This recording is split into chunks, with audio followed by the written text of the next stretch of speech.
welcome to episode 40 of Gods and Heroes of Ancient Greece. My name is MyLinda Butterworth, and today we continue with the tale of Theseus and the story of Theseus and Helen. His friendship with young Pirithous stirred up in Theseus, who was lonely and aging, a desire for bold and even wanton adventure. Pirithous had lost his wife, Hippodamia, after a very short time, and since Theseus too was single again, the two set out to get themselves women by carrying them off by force. At that time, Helen, daughter of Zeus and Leda, later to be so famous, was still almost a child, growing up in the palace of her stepfather, Tyndareus, king of Sparta. But she was already the most beautiful girl of her time, and her loveliness was being talked about in all of Greece.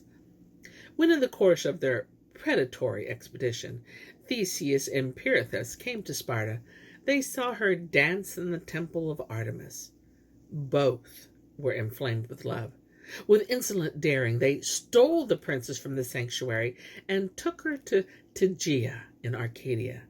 Here they cast lots for her, and each promised the other that he would help the loser steal some other fair maiden. Theseus was the winner.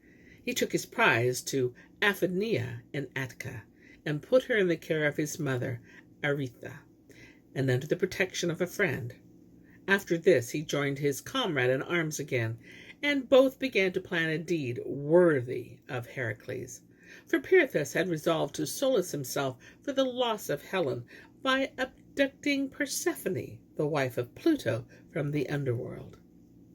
You have already heard that the two friends failed in this attempt, that Pluto condemned them to remain in Hades forever, and that Heracles, who wanted to liberate them both, succeeded only in freeing Theseus. Now, while Theseus was away on this unfortunate expedition and held a prisoner in Hades, Helen's brothers, Castor and Polydeuces, went to Attica to recapture their sister. At first, they did not commit any hostile act, but went to Athens on a peaceful mission to ask for the return of Helen. But when the people in that city replied that the young princess was not there, nor did they know where Theseus had left her, the brothers grew angry and prepared to wage war with the help of the followers they had brought with them. This alarmed the Athenians, and one among them, Academus, who had discovered the king's secret in some way or another, told the brothers that Helen was being kept hidden in Aphidnia. Castor and Polydeuces besieged that place, won in battle, and took the city by storm. In the meantime, something else unfavorable to Theseus had happened in Athens. Menestheus, son of Petros, a great-grandson of Heracles, had set himself up as the people's leader. He wanted the vacant throne, and to this end he flattered the rabble and incited the nobles to rebellion with the argument that by incorporating their country estates in the city, the king had made them subjects and slaves of them. To the people at large he demonstrated that for an empty dream of freedom they had left their rural sanctuaries and gods, and that instead of being the dependents of many good and gracious lords of their own, they were serving a single master, an alien and a despot. When word came that the Tinerid had taken Aphidnia, Athens was filled with terror, and Menestheus took full advantage of the confusion and dissatisfaction among the citizens. He persuaded them to open the gates of the city to the sons of Tyndareus, who were waging only a personal war against Theseus for stealing their sister. And Menestheus had really told the truth, for although Castor and Polydeuces entered Athens through gates flung wide and could have taken the city, they did no harm to anyone.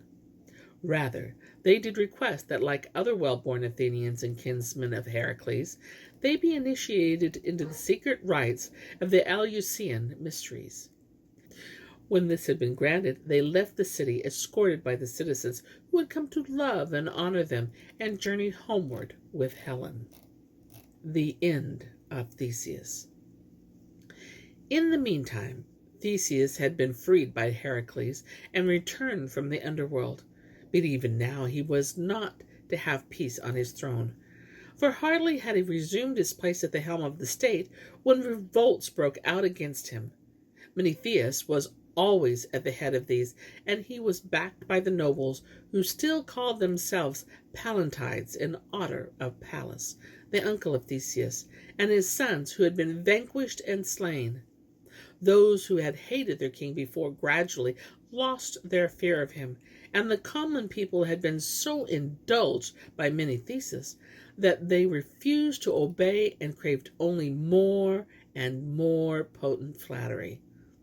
In the beginning, Theseus tried to establish order by force, but when lawlessness and open rebellion set all his efforts at naught, the unhappy king decided to leave his insubordinate city of his own free will, having previously smuggled out his sons Artemis and Demophan, whom he sent to Ina in Euboea, in a place in Attica called Gargetus. He uttered a solemn imprecation against the Athenians, and for many years after that the field where he had stood to curse his people was remembered and shown.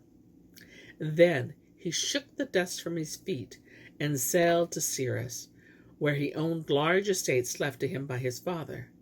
He regarded the inhabitants of that island as his particular friends. At that time, Lycomedes was king of Scyros. Theseus went to him asking for his property, for there he intended to take up his abode. But fate had led him a perilous way. Perhaps Lycomedes feared the fame of Theseus. Perhaps he had a secret understanding with Menestheus. At any rate, he cast about for some means to destroy this guest who had put himself in his hands. And so he took him to the highest peak on the island, a cliff which jutted out into the sea, claiming that he wished to give Theseus a good view of the estates his father had owned at Scyros. When Theseus gained the summit, he joyfully looked down over the fruitful fields spread out before him. Then the treacherous king pushed him from behind, and his body hurtled over the cliff and plunged into the sea. The ungrateful people of Athens soon forgot him, and Menestheus ruled as though the throne had come to him as his rightful heritage from a long line of ancestors. The sons of Theseus followed the hero Ilphaena and fought in the Trojan War as common soldiers. Not until Menestheus had fallen did they return to Athens and take the scepter into their own hands. After many centuries, the Athenians began to honor Theseus as a hero, and this is how it came about. When they were fighting the Persians on the plain of Marathon, the long-dead king rose from his grave fully armed and led his people in battle against the barbarians. Thereupon, the oracle of Delphi bade the Athenians fetch the bones of Theseus and give him an honorable burial. But how were they to set about finding them? For even if his grave on the island of Scyros was discovered, how to win his remains from the brutal and savage barbarians? At about this time, Cimon of Athens, the son of Miltiades, conquered the island on which one of these expeditions which won him fame and glory. While he was eagerly looking for the grave of his nation's hero, he saw an eagle soaring above a hill. He hastened to the place, and the bird dropped from the sky and began to claw the earth of a burial mound. Cimon took this as a sign from the heavens. He had his men dig down. Deep in the earth they found the coffin of a tall man, and beside it a lance and a sword of bronze. Neither he nor those with him had any doubt that they had discovered the remains of Theseus. Cimon had these sacred relics carried to Athens in a splendid trireme, and the Athenians received them with joyful acclaim. Gorgeous processions and solemn offerings, It was as though Theseus himself had returned to his city. Thus, after centuries, the descendants of his people paid the giver of their liberty and their constitution the debt of thanks and the honor his blind contemporaries had denied him. And here is where I end my tale for today. But I'll be back with more tales, many more tales. Until then, my friends, enjoy the journey.